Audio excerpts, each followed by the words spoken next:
The first Dharma talk I ever gave was about 20 years ago, and the topic was saying yes. I had just emerged from this monastic system and this monastic life where one of the core principles was that you always say yes, just yes, not yes, but.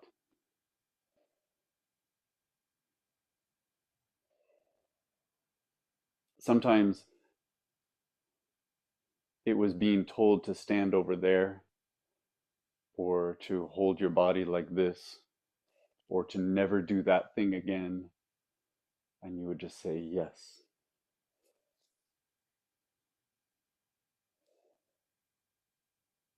Sometimes it was being given a task that seemed just like too much, you know, getting a truck full of radishes and being told now we have to eat them all before they go bad. You say, yes, I'll make that work. But often, especially in the beginning, it was being asked to do things that you don't necessarily feel ready for or prepared for. Suddenly, before a ceremony, someone says, you're going to play this role. You've never done that before. You've seen it, but maybe you weren't paying enough attention. And you don't get to say, could I do it next time? And you don't get to say, okay, but could you walk me through it first? There's no time. You just say yes. Someone says quickly, do this and then this and then this and then this. And you think, I don't know if I caught all that, but okay, yes.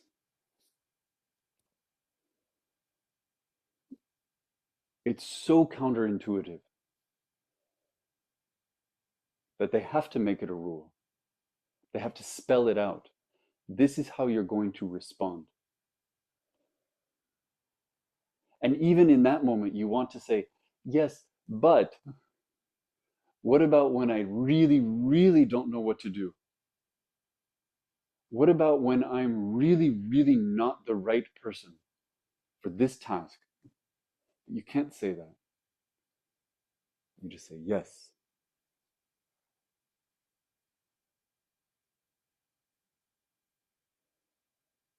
When I gave this talk almost 20 years ago,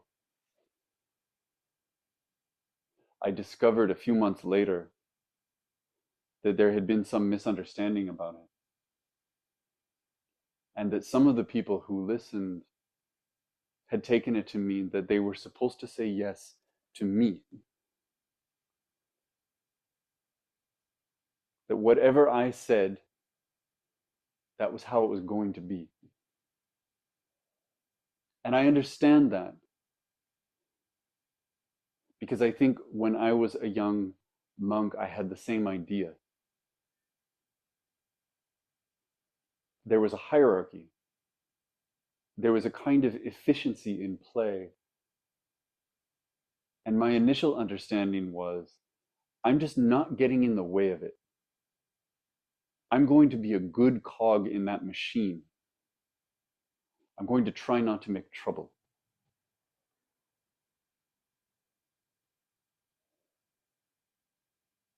But when I talk about saying yes, I don't mean saying yes to me or saying yes to anyone.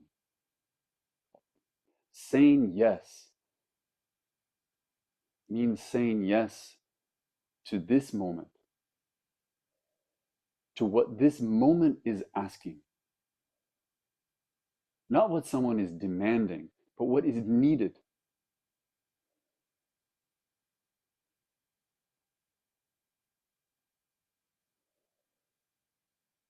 Most of you have heard me talk at different times, especially in the last year, about spiritual confidence. I still don't know if it's the right phrase.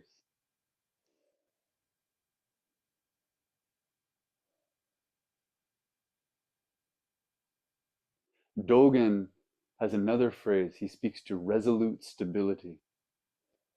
He says, we undertake the way with resolute stability.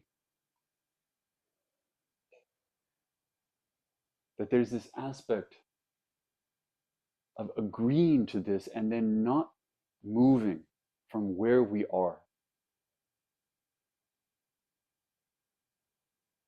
We dig our toes into the ground as if we belong right here. That to me speaks to what I mean by spiritual confidence. Not the confidence that we build because we get better at something until we feel that we're competent enough to do it. But the confidence that agrees to do whatever is necessary, whether we feel up to the task or not.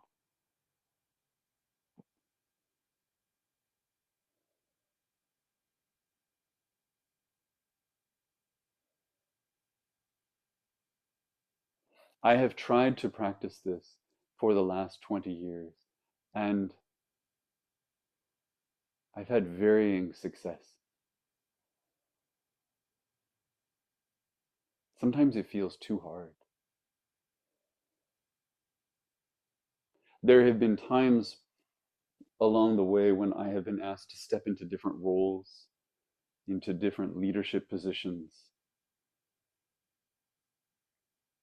and I have said no. And I've told myself, I'm not ready for that, or I'm not the right person for that job. You should ask that person over there.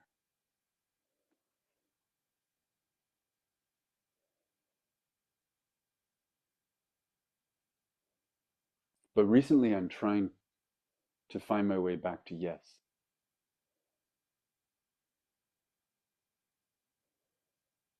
Not because I think I am the right person for the job, but because there's the job and I'm the person who's here. Dogen says so many times, Keizan says so many times that we practice as Buddha. And we can't revisit this too many times.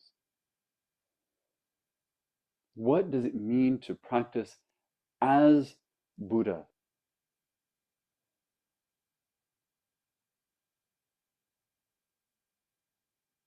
All of us, when we first encounter this idea, go to our idea of what the Buddha is. Or we go to a dictionary definition of what the Buddha is, and we say, a Buddha is someone who is enlightened. A Buddha is someone who is awake. If I'm being told to practice as Buddha, I have to practice like that. If I'm being told that I can practice as Buddha, which Dogen says, he says only a Buddha can sit in Zazen, then I'm being told that I am enlightened. I don't know where that is, but it's there. It must be.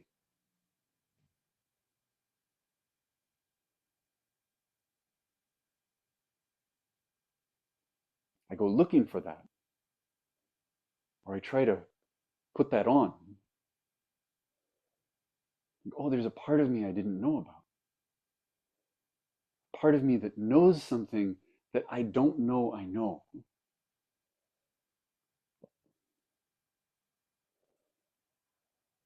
But that's not really what this is.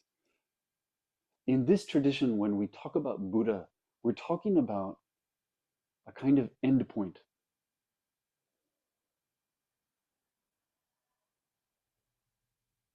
We're talking about starting the practice at the end.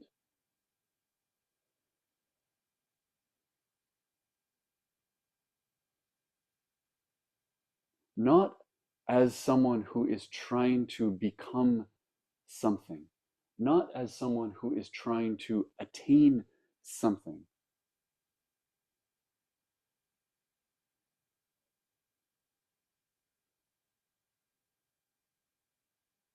but from the position of having nothing more to become, nothing more to attain. That's what Buddha is. Buddha is someone who is finished with that part.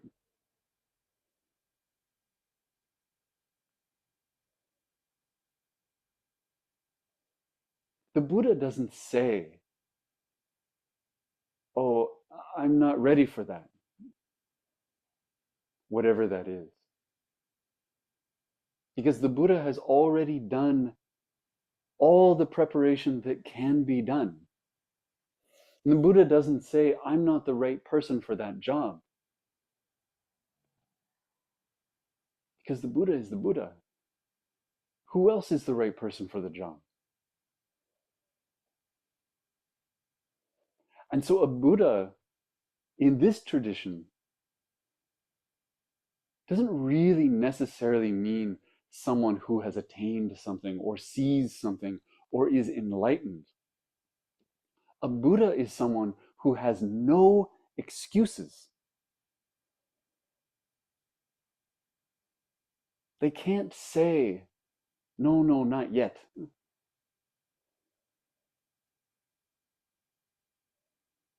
Whatever the responsibility is before them, they say yes.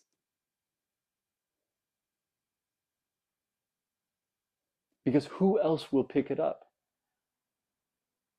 And because they understand that the weight of refusing that responsibility is even greater than the burden of accepting it. Because ultimately it's theirs. And no one can do it for them.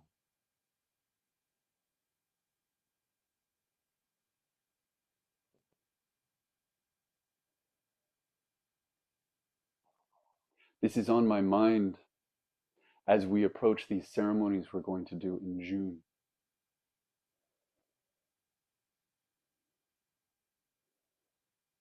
Because by being asked to put on these ceremonies, we're being asked as a community to say yes. I'm being asked to say yes. We're all being asked to say yes.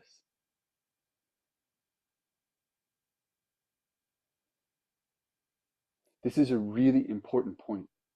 Because if we imagine that we're doing these ceremonies for ourselves, or that this is some sort of gift being bestowed on us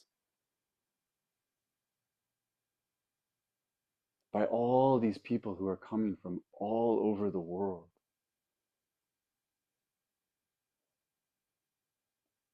then we can fall into I'm ready or I'm not ready. Or we're the right place for this, or we're not the right place for this. But that's not what this is.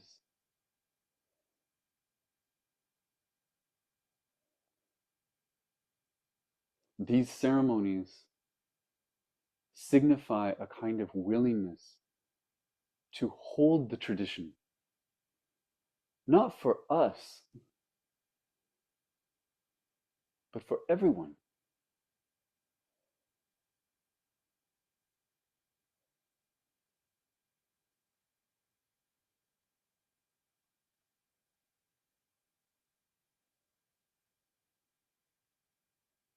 I had a moment the other day. There's a robe that abbots wear in this tradition. It's red. It's bright red. I've seen countless people wear it, and they wear it in these big ceremonies. They wear it when they're holding a community and when they're holding a tradition, and they wear it when they perform funerals and everyone is grieving, and they wear it when everyone is celebrating.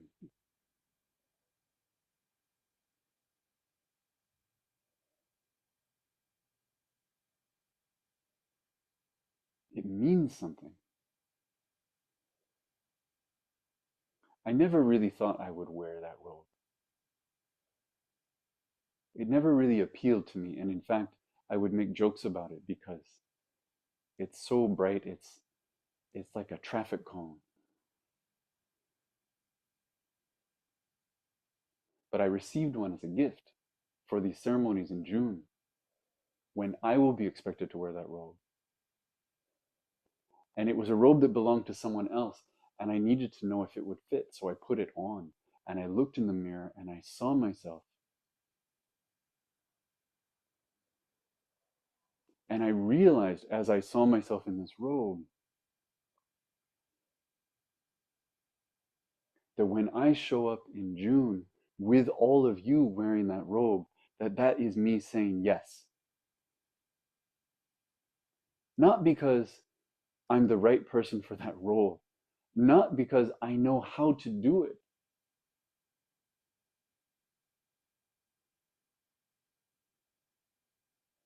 but simply because I accept. And when we collectively host all these people and we ring these bells and we put on these ceremonies that mean something in this tradition, that is all of us together saying yes.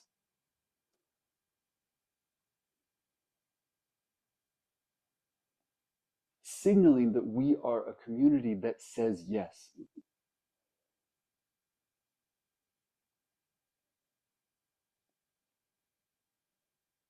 Signaling that we understand this community not as something that serves itself, but as an offering.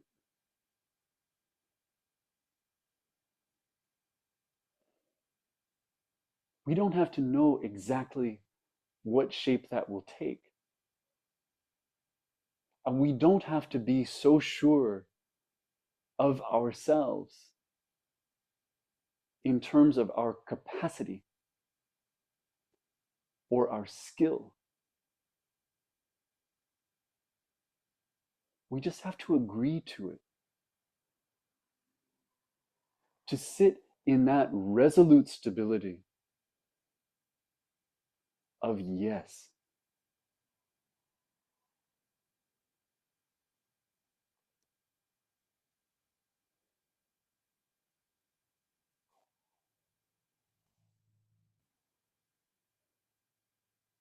I don't know what happens next. We'll perform these ceremonies on June 21st and 22nd, and there will be so much noise and so many people and so many bright colors.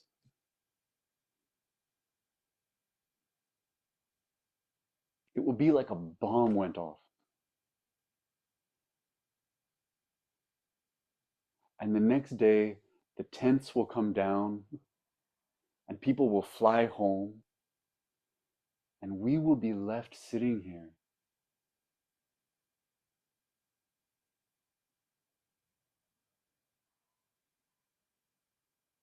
understanding that now we've agreed to something.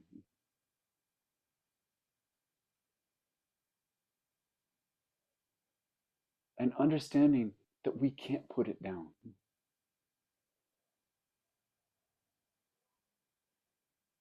I'm grateful for that chance. And I'm grateful for all of you doing this together. And that's where I'll stop.